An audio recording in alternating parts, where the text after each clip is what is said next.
बिस्मिल्लाहिर्रहमानिर्रहीम। अब इमाम लानत भेजना शुरू करते हैं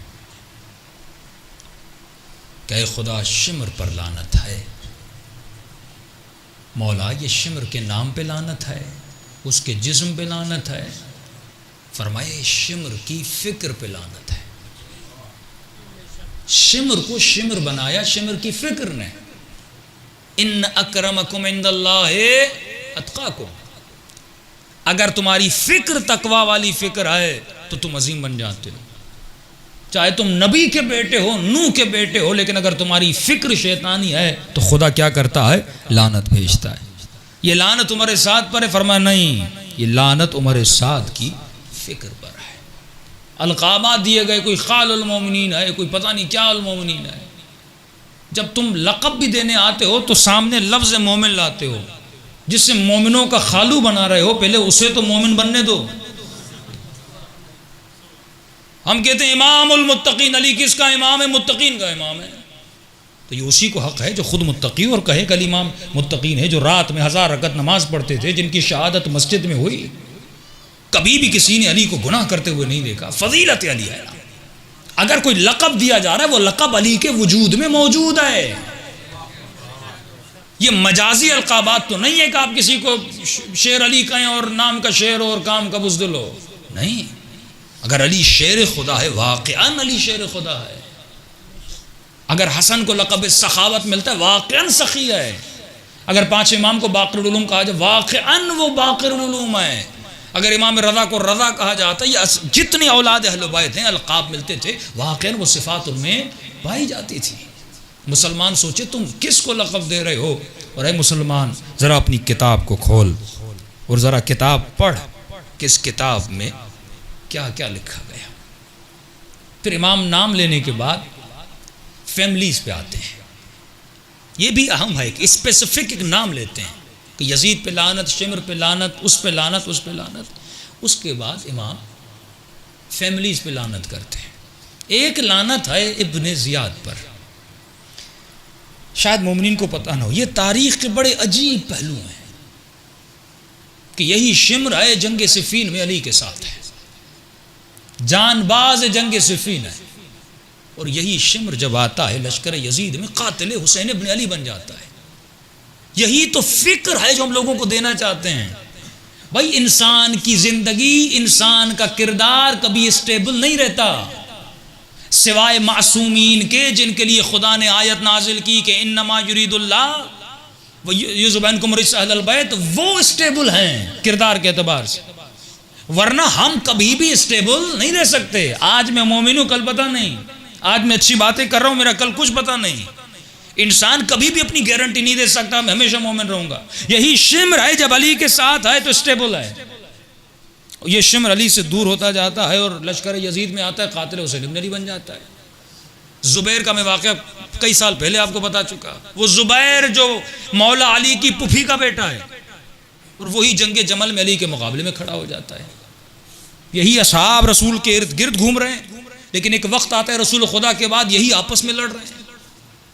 लड़ाई की बुनियाद हक होनी चाहिए, दुनिया नहीं। लड़ाई की बुनियाद दीन होना चाहिए, अपनी ज़ात नहीं, माल नहीं, शोहरत नहीं, मकाम नहीं, हुकूमत नहीं। मुझे ये देखना है कि अली जंग जमल में गए हुकूमत को बचाने के लिए या दीन को बचाने के लिए। मुझे ये देखना है कि जंग सिफ़ीन में अमीर शाम अपने तख्त को बचा रहे थे या दीन को बचा रहे थे। जब इन चीज़ों पे मुसलमान सोचे, उसे पता चले कि स्टेबिलिटी तो है ही नहीं। यही इब्न ज़ियाद है। इब्न ज़ियाद, आपको पता है कि हुकूमत मौला अली में ये मौला अली का गवर्नर था। शियों को पता ही नहीं। ज़ियाद जैसा बंदा गवर्नर है अली इब्न अबी तालिब का। कहाँ पर? फारस में। उस वक्त का फारस यानी ईरान पाकिस्तान का बॉर्डर और सारा अफगानिस्तान उसमें आता था। मौला ज़ाहिर को देखते थे। उस वक्त अगर नेक है, मुआशरे में खुश नाम है, बदनाम नहीं है, मौला को खुदा देते थे और कोशिश करते थे कि इसको अपनी तरफ माइल करें। और ये मिलता है कि मौला ज़ियाद की तारीफ़ भी करते थे, ये बड़ा तेज़ है, बड़ा होशियार है, इसको मैनेज करना आता है। और ये भी मौला अली का बड़ा पक्का मौला ही था। अजीब है कि फरमाते हैं कि जब ये मौला के साथ था और इमाम ने इसे गवर्नर बनाया फारस का, तो फरमाते हैं गवर्नर बनाने के बाद अमीर शाम ने इसको ख़त लिखा। ख़त लिखने के बाद कहा कि तुम अली के साथ हो, ऐ ज़ियाद तू मेरे लश्कर में आ जा। इब्न ज़ियाद ख़त का जवाब देता है। आप जब ख़त पढ़ेंगे तो आप परेशान हो जाएंगे कि इसने ख़त का जवाब कैसा दिया। ये कसम खाकर कहता है कि आए अमीर शाम, मुझे खुदा की कसम है तुम कभी भी मुझे अली से जुदा नहीं कर सकते। कि तू जानता है कि तेरे बीच में और मेरे बीच में है कौन? तेरे और मेरे बीच में जो है उसका नाम अली है, जो दामाद रसूल है, जो फातिह खैबर है, जिसके लिए रसूल खुदा कह चुके कि अली हक पर है और हक अली के साथ फ़ज़ाइल अली बयान कर रहा है। और उसने कहा कि तू कौन है? तू अपने शजरे को जानता है, तू अपने हसब को जानता है, तू अपने नसब को जानता है। बड़ा कड़क सा जवाब देता है माविया को। लेकिन एक वक्त आता है माविया इसी ज़ियाद को अपने पास बुला लेता है। मैं हवालों को ढूंढने की कोशिश कर रहा हूँ लेकिन मुझे मिल नहीं रहा। बुलाने की कोशिश करता है और उसके बाद उसको बुलाता है। अब गौर मोमिन को यह करना है कि इब्न ज़ियाद बना कैसे। ये ख़त व किताबत तारीख़ में मौजूद है। आप तबरी पढ़ें, तबरी में बड़े सारे वाक़यात मौजूद हैं। इब्न ज़ियाद की एक कमज़ोरी थी। जब इमाम ज़ियारत आशूरा में इस पर लानत भेजते हैं, वब्न मरजान कहते हैं, बाप का नाम ही लेते, उस पर लानत हो जो मरजाना का बेटा है। सलवात पढ़े मोहम्मद वाले मोहम्मद पर।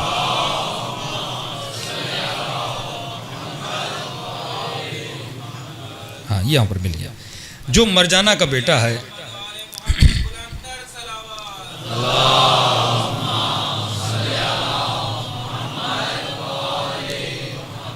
वाज्जिल फरजहुम, फरमाया लानत उस पर जो इब्न मरजाना का। इमाम, अरब में अगर माँ के नाम से किसी को बुलाया जाए ये उसकी तौहीन है।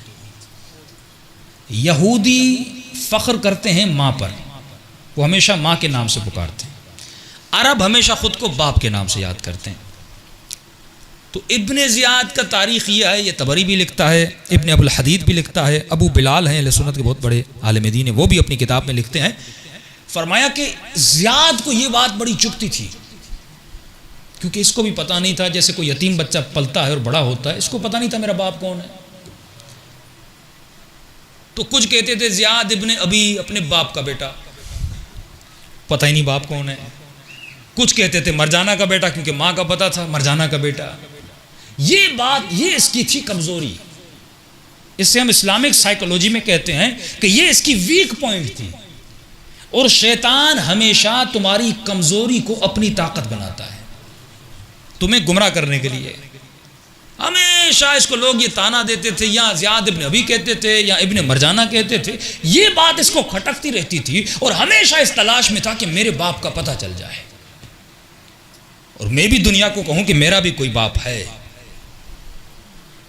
माविया को, अमीर शाम को ज़ियाद की कमज़ोरी का पता चल गया और तारीख़ लिखती है कि माविया ने इसको ख़त भेजा और ख़त भेजने के बाद कहा कि इब्न ज़ियाद तुम्हारे लिए एक बड़ी खुशखबरी है। कि कैसी खुशखबरी? का तुम्हारे बाप का पता चल गया।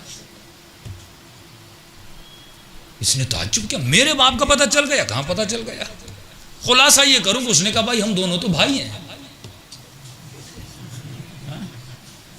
उसने कहा आज के बाद तुम कहलाओगे ज़ियाद इब्न अबी सुफियान।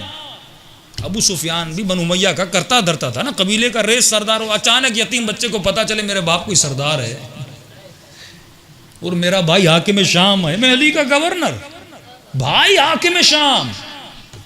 इसने उसी वक्त अली को छोड़ा कि भाई मैं तो अबू सुफियान का बेटा हूं, भाई माविया है तो भाई की मदद करूंगा, अली की मदद कौन करेगा। अब अली की महफिल को छोड़ा और सीधा चला गया किसके पास? माविया के पास। अब इब्न अबुल हदीद अपनी किताब में लिखते हैं कि इसको जब बसरे का हाकिम बनाया, देखिए एक ही लम्हे में जब अदल से निकला और जुल्म में गया तो इसकी शख्सियत कैसे बदली। एक ही कमजोरी को उसने ताकत बना के अपने लश्कर में बुला दिया। यही शैतान तुम्हारी कमजोरियों को, यही दुश्मन तुम्हारी कमजोरियों पे काम करता है। अरे जवान, अगर तुम्हारी कमजोरी निगाह हराम है वो तुम्हें नेट में गुमराह करेगा। अगर तू किसी नामहरम के धोखे में आ जाता है, अगर ये तुम्हारी कमजोरी है, किसी जवान को देखकर उसको हुस्न में पड़ जाता है, ये उसी कमजोरी को ताकत बनाता है और किसी को अपने मुलजिम बना देता है। ये लानत है जो ज़ियारत आशूरा में 100 बार लानत भेज उसके किरदार पर, जिस किरदार ने उसकी कमजोरी को कमजोर कर दिया, जिस किरदार ने उसे दुश्मने हुसैन बना दिया। अब इब्न अबुल हदीद लिखते हैं कि इसको बसरे का हाकिम बनाया। ये बसरे में है, उस जमाने का बसरा बहुत बड़ा था, ये आज बसरा बहुत छोटा है। हाकिम बना इब्न अबुल हदीद अहले सुन्नत का, जिसने शरह नहजुल बलागा लिखी, का ये मिंबर पर गया, लोगों को कहा, खुलासा करूं आज वक्त बहुत हो गया, लोगों को कहा इसकी टेक्निक खौफ और वरा को पैदा करना। लोगों को कहा कि नमाज इशा के बाद कारी सूरह बकरा पढ़ेगा और बकरा के ख़त्म होने तक मुझे सब लोग घरों में नज़र आने चाहिए। बसरे की गली में भी अगर मुझे कोई नज़र आया मैं उसे कत्ल कर दूंगा। हुक्म दिया इसने। इब्न अबुल हदीद कहता है कि पहली रात सूरह बकरा ख़त्म हुई और गलियों में गए 700 लोग मिले। 700 लोगों के गलों को काटा गया। दूसरे दिन 500 लोग मिले, दूसरे दिन 500 लोगों को मारा गया। तीसरे दिन एक आदमी मिला और वो आदमी भी वो था जो बसरे का नहीं था, बेचारा बाहर से आया था। एक बदवी अरब था, उसे पता भी नहीं था शहर में ये ऐलान हुआ है।